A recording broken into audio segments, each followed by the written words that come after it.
Shalom, jemaat yang dikasih Tuhan. Puji Tuhan, hari ini 5 April 2020 kembali kita beribadah secara online. Semua karena kasih Tuhan, semua karena kemurahan Tuhan. Firman Tuhan pada hari ini akan saya beri judul, yaitu undangan dari Tuhan.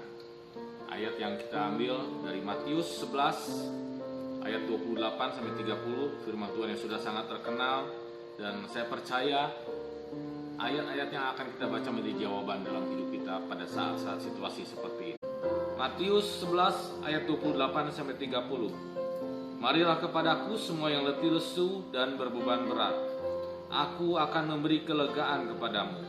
Pikulah kuk yang kupasang dan belajarlah padaku, karena aku lemah lembut dan rendah hati, dan jiwamu akan mendapat ketenangan. Sebab kuk yang kupasang itu enak dan bebanku pun ringan. Puji Tuhan. Ini adalah ajakan dari Juru Selamat, seperti judul perikopnya yang mengatakan ajakan Juru Selamat. Siapa Juru Selamat kita? Yesus Kristus pastinya. Berarti ini adalah sebuah undangan dari Yesus Kristus. Undangan yang diberikan kepada orang-orang yang letih, lesu, dan berbeban berat. Bukankah itu keadaan-keadaan yang sedang kita alami saat-saat ini? Ada begitu banyak orang karena sedang menghadapi suatu peperangan melawan wabah ini, wabah virus corona ini. Ada begitu orang yang sedang dalam keadaan yang letih, lesu, berbeban berat, yang sedang berusaha menjadi terganggu, yang sedang sekolah terganggu, yang dagang terganggu, yang bekerja terganggu, semua hal. Rasanya hari-hari ini begitu berat yang harus kita jalani, harus kita hadapi. Tapi saya mau katakan, puji Tuhan, ada kabar baik pada hari ini. Ada undangan dari Yesus Kristus yang diberikan kepada kita, dan ada janjinya yang luar biasa. Dan kita lihat, ada janji Kristus. Yang pertama adalah, marilah kepadaku semua yang letih lesu dan berbeban berat, aku akan memberi kelegaan kepadamu. Itu hal yang pertama yang Tuhan Yesus janjikan. Lalu bukan hanya itu, lalu juga pada ayat 29 mengatakan, pikulah kuk yang kupasang dan belajarlah padaku, karena aku lemah lembut dan rendah hati, dan jiwamu akan mendapat ketenangan. Ada kelegaan, ada ketenangan. Dua hal yang sangat-sangat kita butuhkan pada hari-hari ini. Dalam terjemahan lainnya, kelegaan itu diartikan juga dengan kesegaran, penghiburan. Ketenangan itu damai, sejahtera, sukacita. Bukankah hal-hal seperti itu yang kita harapkan terjadi pada saat-saat ini? Dan itu Yesus janjikan. Dia berkata, marilah kepada semua yang letih lesu dan berbeban berat. Dia menjanjikan kelegaan. Dia menjanjikan ketenangan bagi hidup kita. Amin. Yang percaya katakan haleluya. Amin, aku percaya. Bagaimana mewujudkan hal itu menjadi suatu kenyataan bagi kita? Ketika kita datang pada Yesus, kita mendapatkan kelegaan, kita mendapatkan ketenangan. Maka ada syarat dan ketentuan yang harus kita baca, pahami. Itu dikatakan pada ayat 29, pikulah kuk yang kupasang. Hal yang pertama yang harus kita kerjakan untuk mendapatkan ketenangan dan kekuatan, mendapatkan damai, sejahtera, sukacita, mendapatkan kelegaan, kesegaran jasmani maupun rohani yang Tuhan berikan bagi kita. Hal yang pertama yang harus kita lakukan adalah pikulah kuk yang kupasang. Itu kata Yesus kepada kita. Berarti kita harus memakai sebuah kuk yang dari Tuhan. Gambaran kuk yang selama ini kita sering pikirkan adalah sebuah palang kayu yang dipakaikan pada sebuah binatang untuk menarik beban. Itu betul, tapi secara lambang kuk juga melambangkan sesuatu hal. Lewat kuk ini Tuhan sedang berbicara sesuatu hal bagi kita. Saya punya sebuah gambar yang mungkin akan membuka pemahaman kita lebih lanjut tentang apa itu kuk. Saudara lihat, ada orang yang dipakaikan palang kayu, kuk. Di sini juga seperti itu. Ini lambang dari apa? Lambang dari sebuah perbudakan. Lambang dari budak yang dijual.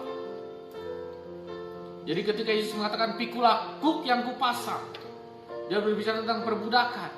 Bagaimana dalam Roma pasal yang ke-6, Paulus begitu jelas menuliskan bahwa dulu kita adalah hamba dosa. Orang yang menghambakan diri pada dosa terikat dosa. Kita memakai kuk dosa. Kita bukan orang yang merdeka. Tapi ketika kita datang pada Yesus Kristus, kita mengakui Yesus Kristus sebagai Allah dan Juru Selamat dalam kehidupan kita. Dia berkata, pikulah kuk yang kupasang. Secara tidak langsung Yesus mengatakan, buang kuk yang lama, pakai kuk yang aku berikan. Engkau bukan manusia lama lagi, engkau manusia baru dalam Kristus. Pakai kuk yang kuberikan. Kamu bukan lagi hamba dosa, tapi kamu jadi hamba kebenaran. Jadi syarat untuk mendapatkan ketenangan, syarat untuk mendapatkan kesegaran, kelegaan dari segala beban berat yang sedang terjadi akhir-akhir ini, buang kuk yang lama, pakai kuk yang dari Yesus. Pikulah kuk yang kupasang. Lalu hal yang kedua dikatakan pada ayat 29, pikulah kuk yang kupasang dan belajarlah padaku. Ada sesuatu yang harus kita pelajari dari diri Yesus. Ingat, kita berbicara tentang sebuah kuk. Kapan Yesus memakai kuk? Apa yang kita bisa pelajari? Kapan Yesus punya beban? Dalam seluruh perjalanan Yesus Kristus di dunia, kita melihat begitu banyak masalah beban yang Yesus harus hadapi. Penderitaan, mulai dari kelahirannya, bagaimana Yesus diancam akan dibunuh oleh Raja Herodes. Dalam pelayanannya selama 3,5 tahun di dalam dunia ini, bagaimana dia selalu diincar oleh orang-orang yang tidak suka kepadanya. Orang-orang Farisi, para ahli Taurat, imam kepala. Setiap hari dicari kelemahannya, dikritik habis-habisan. Berusaha untuk menjatuhkan Yesus. Suatu keadaan yang pasti membuat beban yang begitu berat. Dan puncaknya adalah ketika Yesus Kristus masuk dalam taman Getsemani. Bagaimana dia harus memikul dosa seluruh dunia. Tapi kita melihat betapa sempurnanya Yesus melakukan itu semua. Selesai sampai di Golgota. Bagaimana Yesus bisa mampu melakukan begitu sempurna semuanya. Perhatikan kata-kata yang selanjutnya. Karena aku lemah lembut dan rendah hati. Inilah karakter Kristus. Dia lemah lembut. Lemah lembut berbicara tentang sebuah karakter yang mudah diarahkan, mudah dibentuk sesuai dengan kehendak Bapa di surga. Yesus selalu melakukan apa yang Tuhan mau, bukan yang dia mau. Yang melakukan yang Bapa mau, bukan yang dia mau sebagai manusia. Dan dia begitu rendah hati. Dalam terjemahan lainnya dikatakan sederhana.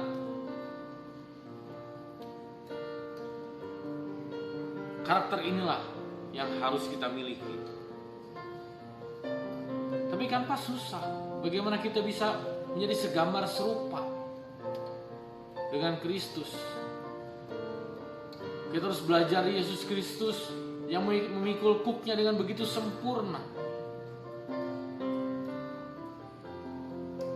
Dia kan Yesus, Tuhan, makanya dia sanggup. Sedangkan kita manusia, kita banyak kelemahan, kekurangan, kita banyak keterbatasan. Betul, kita manusia, kita banyak keterbatasan. Kita adalah orang-orang yang terbatas. Tapi ada Bapa kita yang tidak terbatas. Makanya dia katakan dalam ayat yang ke-30, sebab kuk yang kupasang itu enak dan bebanku pun ringan. Ada satu janji daripada Tuhan, bahwa ketika dia memakikan kuk itu kepada kita, kita memikul kuk yang daripada Yesus. Kuk itu gak buat kita menderita. Karena apa? Begitu pas, begitu nyaman dipakai. Ketika dahulu kita ada hidup dalam manusia lama kita, menghambakan diri kepada dosa. Bagaimana kuk itu menekan hidup kita, membuat kita menderita. Tapi puji Tuhan, ketika Yesus membebaskan kita, Dia berkata, pikulah kuk yang kupasang. Sebab kuk itu nyaman, enak. Dalam bahasa aslinya disebutkan dengan Christo, pas dipakai. Mengingatkan kita sebuah ayat firman Tuhan yang mengatakan bahwa pencobaan-pencobaan yang kita alami adalah pencobaan-pencobaan biasa yang tidak akan melebihi kekuatan kita. Tapi justru saat kita dicobai, kita akan diberikan jalan keluar dari Tuhan. Artinya apa yang terjadi saat-saat ini dalam hidup kita? Kita menghadapi kesulitan, menghadapi penderitaan dalam menghadapi wabah ini. Tapi ada janji Tuhan yang luar biasa, bahwa itu tidak akan melebihi kekuatan kita. Saat kita menarik beban itu memakai kuk itu. Kuk itu begitu nyaman, begitu pas. Itulah janji firman Tuhan. Dan bebanku pun ringan. Dahulu manusia lama kita punya beban, kita punya masalah, kita punya penderitaan. Ketika kita ikut Yesus memang benar masih ada penderitaan, masih ada masalah, masih ada beban dalam hidup kita. Tapi dahulu dalam ayat 28 dikatakan, marilah kepadaku semua yang letih lesu dan berbeban berat, aku akan memberikan kelegaan kepadamu. Berbeban berat dikatakan. Tapi ayat 30-nya mengatakan, sebab kuk yang kupasang itu enak dan bebanku pun ringan. Yang satu berat, yang satu ringan. Dahulu ketika kita diikat oleh hamba dosa, memakai kuk dosa, beban itu begitu berat. Bahkan beban itu mungkin tidak dapat kita angkat. Karena itulah tujuan dari si iblis. Beban itu membuat kita berhenti mencari Tuhan, yang ujung-ujungnya berbicara tentang sebuah kebinasaan. Hamba dosa ujungnya pasti binasa. Beban itu membinasakan dia. Penderitaan itu membinasakan dia. Penderitaan membuat dia menderita seumur hidup dan membinasakan pada akhirnya. Tapi puji Tuhan, Tuhan Yesus berkata, bebanku ringan. Aku akan memberikan beban kepadamu tapi ringan. Beban itu tidak membuat kita menderita. Beban itu tidak membuat kita menjadi putus asa, tidak ada harapan.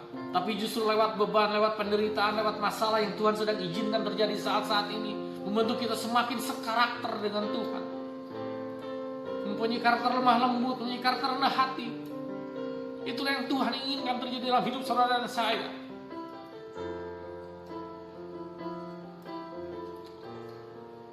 Memang masih ada beban ikut Tuhan, tapi percayalah, di balik beban itu